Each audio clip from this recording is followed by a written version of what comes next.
નમસ્તે બાળ દોસ્તો, ઓમ શાંતિના ડિજિટલ ક્લાસમાં આપનું હાર્દિક સ્વાગત કરું છું. તો વિદ્યાર્થી મિત્રો, આજે આપણે વિષય હિન્દી જોઈએ, ધોરણ 8 સત્ર 2. તેમાં આપણે ત્રીજી કવિતા છે મત બાટો ઇન્સાન કો. તેના કવિ છે વિનય મહાજન. તો આપણે હવે તેમાં પહેલો પ્રશ્ન જોઈએ. મત બાટો ઇન્સાન કો કાવ્ય કે કવિ કોણ હે? બી વિનય महाजन. बीजू भगवान को किसने बांट लिया है? भगवान को मनुष्य ने बांट लिया है. त्रीजू लोगों ने भगवान को किस प्रकार बांट लिया है? कुछ लोगों ने मंदिर, कुछ लोगों ने मस्जिद, तो कुछ लोगों ने गिरजाघर बनाकर अलग अलग तरीके से पूजा कर भगवान को बांट लिया है. चौथों, कविता के अनुसार अब तक किन चीज़ों का बंटवारा हो चुका है?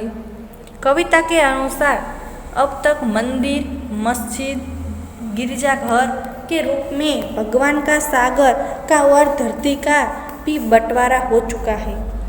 5. इंसान को बांटने का क्या अर्थ है? इंसान को बांटने का अर्थ है सभी को एक समानता की दृष्टि से न देखना.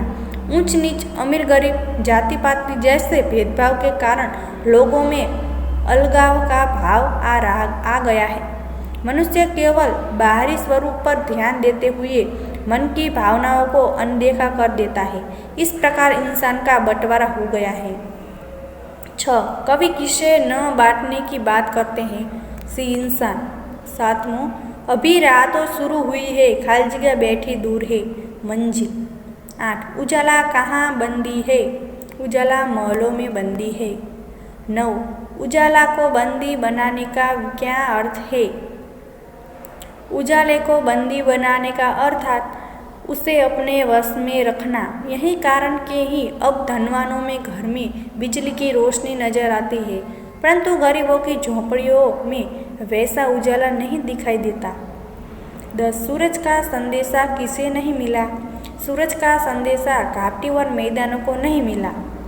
11. संसार सूना क्यों है?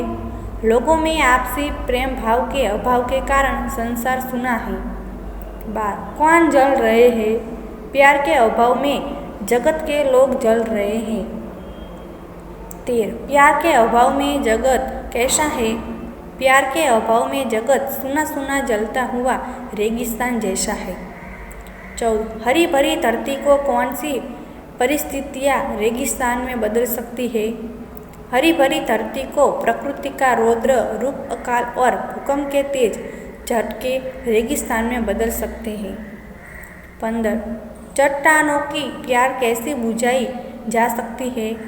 चट्टानों की प्यार प्रेम रूपी जल से अर्थात भेदभाव के कारण जो लोग पत्थर जैसे कठोर हो गए हैं उनके साथ समानता का व्यवहार कटने बुराई जा सकती है.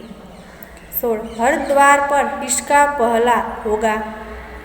हर द्वार पर सूरज का पहला होगा. 17. खिलती हुई बहार पर किसका हक होगा?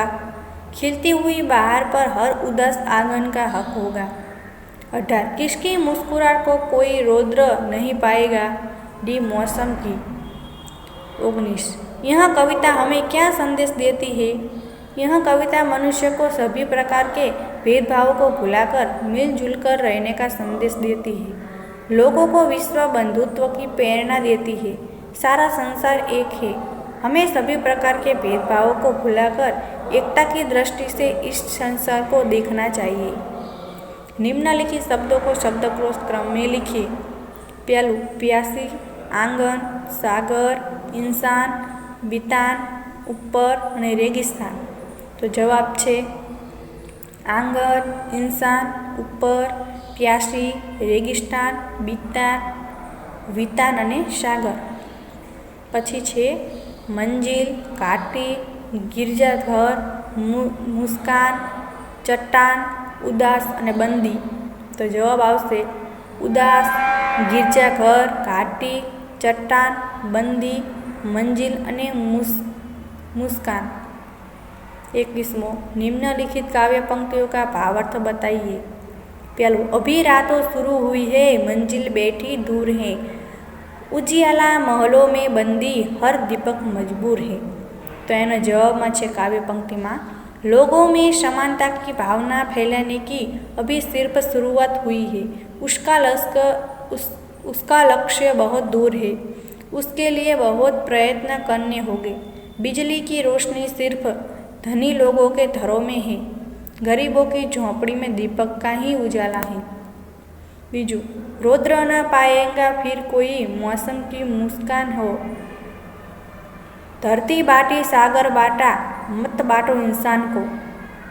तो जवाब, यदि लोगों में समानता की भावना फैल जाए तो कोई भी किसी पर भी जुल्म नहीं कर पाएगा। धरती और सागर को तो विभिन्न रूपों में बांट लिया है, परंतु मनुष्य को हमें अब नहीं बांटना चाहिए। तीजू, अभी प्यार का जल देना है, हर प्यासी चट्टान को। हर प्यासी चट्टान को प्यार का जल देकर हमें उसकी प्यास को बुझाना है।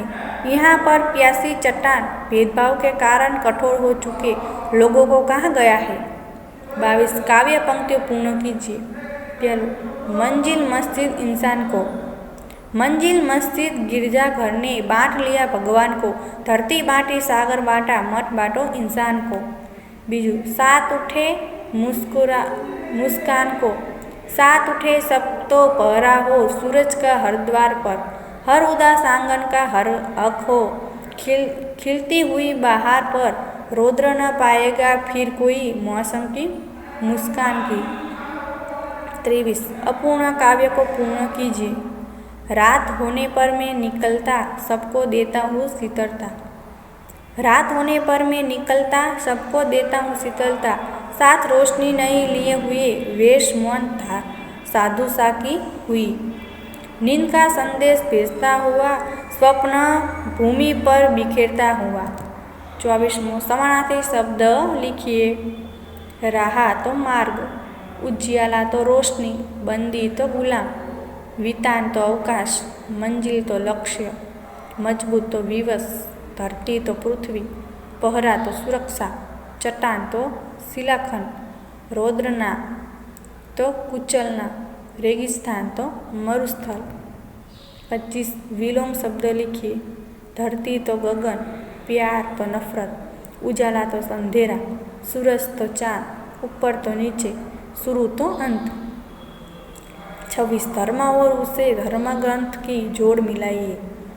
धर्मग्रंथ અને ઉત્તર એમ છે તો જુઓ પેલું શીખ છે તો પહેલામાં આવશે બી એટલે ગુરુ ગ્રંથ સાહબ, પછી પારસી છે બીજું તો એમાં આવશે અવેસ્તા એટલે સી, પછી ઇસ્લામ તો એમાં આવશે કુરાન તો ડી, પછી હિન્દુ તો એમાં આવશે ઈ એટલે ગીતા, પછી ઈસાઈ છે તો એમાં આવશે બાઇબલ તો એમાં આવશે એ। તો વિદ્યાર્થી મિત્રો આપણી કાવ્ય અહીંયા પૂર્ણ થાય છે। તો મને આશા છે કે તમે તૈયાર કરશો। તો આપણી કાવ્ય અહીંયા પૂર્ણ થાય છે। આભાર।